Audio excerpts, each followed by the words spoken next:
As promised on my last Monk deep dive, I'm going to be bringing you the Stunning Strike build, the counterpart to the Flurry of Blows build. I'm going to preamble it a little bit by saying my current philosophy on monks is that you want to optimize one of their key point options as opposed to trying to make all of their key point options okay. So for Stunning Strike, we really need a good wisdom to get the most out of this because they get to make constitution saves, which are their best saves. And if we're investing into wisdom, we need to be able to attack with wisdom. The easiest way to be able to attack with wisdom is with, say, Shillelagh. Shillelagh allows us to turn our monk weapon into a wisdom-based weapon. On top of that, Druid also gives us Magic Stone, which is a wisdom-based ranged attack. So now we have a ranged attack option with our wisdom. So this strongly tells us that we want to do a first level dip into Druid because we get both of those as well as powerful first level spells like Entangle. Entangle is a fantastic spell, and because we're getting our wisdom really high, we can use that through a whole campaign. That is how powerful Entangle is it can be a fight-winning spell even late into the campaign. It's just really strong. And we really want to go into Druid before Monk because Druid has proficiency in wisdom saves and Monk has evasion, so they really don't need proficiency in their dexterity saves. As for our race, there is quite a bit of flexibility here. I think the standouts are custom lineage. If you want to start out very strong, you can get 18 in your wisdom right away, and it starts out pretty dang strong and has better stunning strikes than the counterpart, which would be half elf, but I think overall half elf wins out. Half elf gives you +2/+1/+1 if you're using Tasha's variant. For a class that's really mad and needs a lot of stat points, this is a good way to get it. By having the +2/+1/+1, we can have 16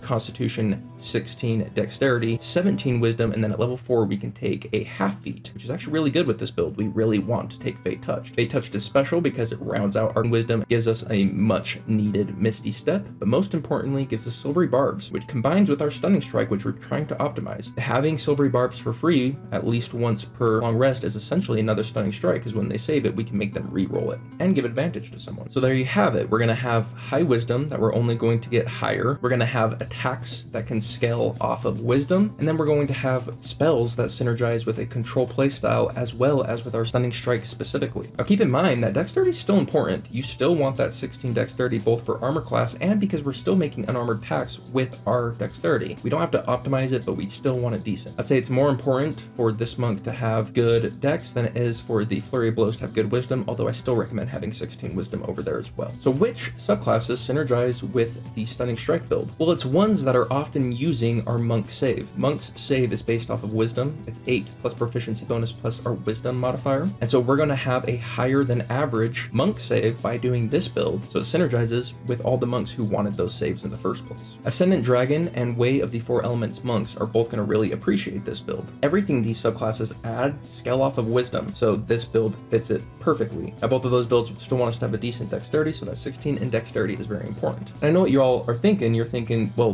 what about Way of the Astral Self Monk? And yeah, it's going to do a very similar build to this one, but there are several builds with these subclasses that change the game, and Astral Monk is one of those. It can do this build, and what's cool about it is it can combine its Flurry of Blows with the already more impressive Stunning Strike, so we can kind of mix both of the builds together with Way of the Astral Self Monk. And that is an option, but I do think there's more interesting things we can do with the Way of the Astral Self Monk, which we will get to when I get into the subclass deep dives. And just like Way of the Astral Self Monk, I didn't mention some of these subclasses for these two typical builds, and that's because they go out of the grain. Those classes include Way of the Kensai, Way of the Shadow, and Way of the Long Death. All of those have special builds. But that is my current Stunning Strike build. Let me know if you guys can think of a more optimal way to make Stunning Strike more powerful. Let me know in the comments down below. Also, if you have a different philosophy on how to make monks strong, let me know. I'm trying to get as educated as possible on monks. Please do your part in educating me if there's something I'm missing. As it currently stands, I think bringing the most powerful out of a single key option is the way to go. Am I wrong or am I right? Let me know in the comments down below. But other than that, I hope you have yourselves a lovely day, and I'll see you on the next one where I start